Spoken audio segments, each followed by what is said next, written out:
afternoon. It's Gary Sly here in Leesburg, Florida with the Legacy of Handmade Objects. It's great to see you on this hot June day. It's June the 10th here. I just went to visit the doctor and got a good bill of health. So I'm always happy to hear that. I'm very grateful for good health and the ability to do some of the things that I love to do and that I'm passionate about. I'm here in the shop. I've got a couple committee meetings coming up with our local business association in a bit, but wanted to squeeze some time in and talk about a few things here. First off, you've seen some slides at the beginning of the video which show my customer contest. Every year for the month of June, I ask customers to bring in some of their favorite works, and then throughout the month, customers vote on that contest and the winners get door prizes. And you can see behind me here there are pieces with orange tags on them, and those are things that people have brought in. And I just love to give folks an opportunity to show off their works. When I was a young stitcher and there was a shop in Lynchburg, Virginia, the owner there, Joyce, always had a customer contest, and it was a lot of fun to be able to take my work in and even occasionally win a little bit of a prize. So I've always loved that idea, and I'm happy that I can do it here in the shop. So today I want to talk a little bit about the things that we stitch on, the fabric or the canvas, the surfaces that we use. You know, I was talking about being an early stitcher back in Lynchburg, Virginia when I was a young man in my 20s and 30s. Back then, I didn't know that there were anything that existed to stitch on other than 14 count Aida. If you had asked me about anything else, I would have given you a dumb look, because all I had ever seen were kits and things that used those basic 14 count white fabrics. Well, as I've spent some time in the stitching world over the last few years, of course, I've learned a lot more about what's available to us. I'm in my yarn room today, so you can see around me all kinds of tempting things. I've got cones of yarn here behind me that the weavers love. Over on this side, you can see I've got all the different colors of Persian pattern yarn from Colonial Needleworks up in New York. The reason I came in here, though, is I wanted to show you some blank canvas. A lot of time people come to me and they're interested in doing needlepoint, and they find that the painted needlepoint canvases that they've come to expect to see are very expensive. So an alternative to that is to come somewhere like this and look at some of the various canvases that I have here that one could use to do needlepoint. And I guess my camera work's not too great here. I certainly recommend that if you want to do needlepoint, that you find some blank canvases and maybe do some experimenting before you spend hundreds of dollars on painted canvases and such. So I've got, most of my stuff is made by Zweigart in Germany, and it's generally mono canvas, which means there's one thread over and one thread up. Back in the day, you could get canvases that had a smaller hole in the middle, which would be good for petit point. But at this point, mostly what you're going to find is mono canvas. And in most places that sell it, you can buy it by the square inch or even by the yard. I've got some 18 count, I've got some 11, I've always got 14. So those are fun surfaces if you want to try needlepoint, which is, of course, mostly with wools. Another alternative down here on the shelf is plastic canvas. If you've got some young person that wants to start out with stitching, you might play around with plastic canvas. Cut off a piece of that, give them some wools and a plastic needle, and let them play around. I mentioned painted canvases. I do have a few here in the shop, but even mine are expensive, and they're second-hand pieces for the most part. So certainly needlepoint is a wonderful experience, and I've got almost always got something going on in the needlepoint realm. But it can be a pretty expensive hobby, and so you want to think about surfaces a bit. And maybe if you're going to start out, rather than doing something really large on a painted canvas, which could cost you hundreds of dollars, you might want to find some blank canvas and try it out. You can also still buy at times needlepoint kits. I've got 2 bins of those, but most of those are older and perhaps not as interesting to a modern stitcher. There's an old Bucilla kit that's nice. I don't want to sound like I'm disparaging of needlepoint. It's one of my favorite things to do. But you do probably have to shop around a little bit, especially if you've never done it before. Of course, the major focus of my shop is cross stitch. So I'm going to take just a moment, turn the camera around so I don't have to do all this jumping around, and then I'm going to take you through some of the fabric that I have here in the shop. So I'm back, and I'm in the rear of my shop now, and you can see I've got these wonderful swirling stands with all different kinds of cross-stitch canvas on them. Generally speaking, you're going to start with some of the larger counts. Here's a 10 count rose colored. And for most stitchers, certainly for beginners, you're going to be most interested in looking at Aida cloth, A-I-D-A, and you'll generally find a pretty good variety of colors in 14 count Aida. Now, what are the drawbacks? Sometimes with Aida, you don't find as many wonderful variegated hand-painted varieties, though there certainly are some. That's a pretty blue I've got. Somebody in the shop was looking for some orange, so I'm looking at that. So there's some nice hand-painted 14 count stuff. Obviously, another advantage of 14 count is that the holes are big. Those numbers represent the number of stitches per inch. So 14 count means that's generally the largest you're going to see people cross stitch on. Not always. As I say, there are some 10s and 11s here too.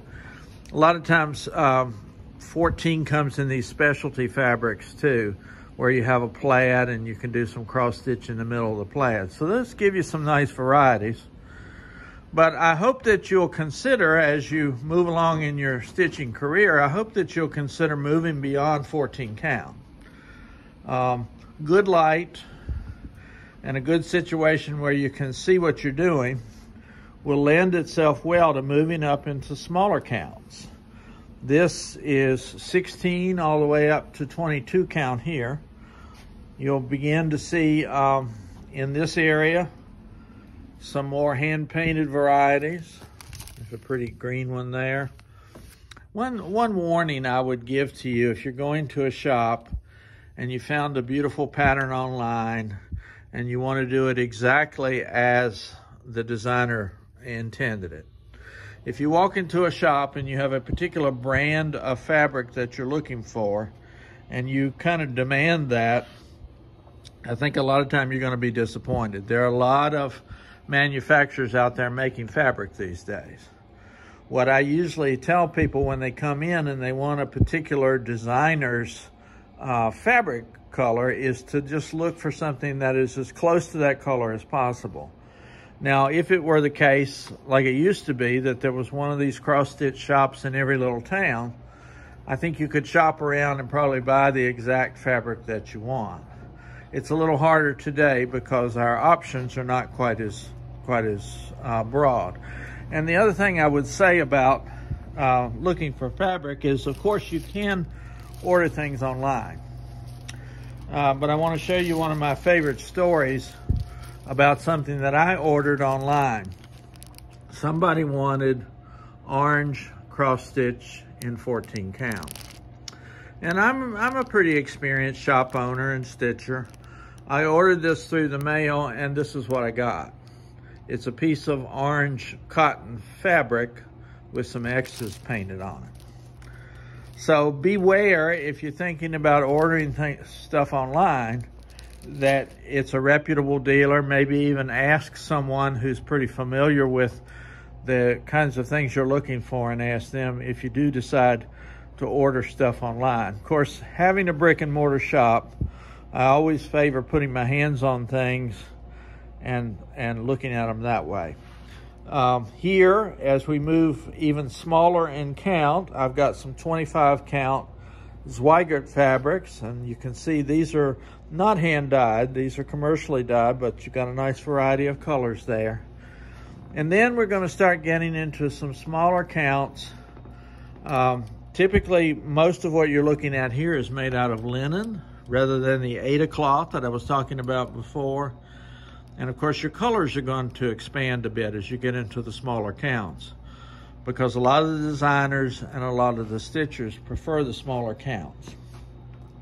As we move over to this rack, I've got more 28s, and then I'm going to move into a wonderful selection of 32 count fabric. And I want to take just a moment and talk about this area. One of my favorite companies to work with is Weeks Dye Works up in North Carolina, and I don't hesitate to give a shout out to them on my YouTube. It's evidently quite a nice place to visit if you want to go see how a lot of this stuff is done. I decided a few years back that I wanted a really nice line of 32 count fabric. So I contacted Weeks Dye Works, and they have 54 colors which match their Weeks Dye Works threads, which you can see over there in the corner. And it's just a wonderful rainbow variety, as you can see here, of colors that match some of the most vivid threads that they have. These are all 32 counts, and I have, as far as I know, unless I've sold out some recently, I have all 54 colors of Weeks Dye Works in 32. So let's say you're working on a design and the manufacturer or the designer recommends a lime green fabric. They're saying 32, 28, 36, something like that, or even 14, 16 for that matter. You probably will have to look a good bit in order to find a lime green fabric to begin with. But then if you do happen to fall upon one in the whatever shop you're visiting, and it's not the same design manufacturer as the one your pattern calls for, I would certainly consider getting it anyway, because these are harder to find. Aida cloth is pretty inexpensive. Generally, my cost for that, unless it comes in a discount bundle, is 2 cents a square inch. But as we get into the higher counts, of course, those of you who are veteran stitchers know these get more expensive. These run retail about $100 a yard. And so that works out for me, if I'm cutting a custom piece, to be about 7 cents per square inch. So the bulk of my small count fabrics are these wonderful 32 colors, but I do have some 36s. These are generally hand dyed, but not necessarily. These are all linens. And I do go all the way up to 40 count. There are smaller counts, 46s and 50s. I don't have too many customers who are looking for those, and so I generally stick with 40 and below when I'm talking about fabrics. Linen is such a wonderful, versatile fabric. You embroiderers can use it because the stitches, the threads are close enough apart that you can do some really good design work with those. And certainly for cross stitchers, if you want to step up your game a little bit and move into a new realm, consider looking at some smaller count fabrics. A couple things I would say. A lot of time people come in and tell me they can't cross stitch anymore because they just can't see the fabric. Being mindful of that, of course, I will sometimes take them around and show them 14s and 16s.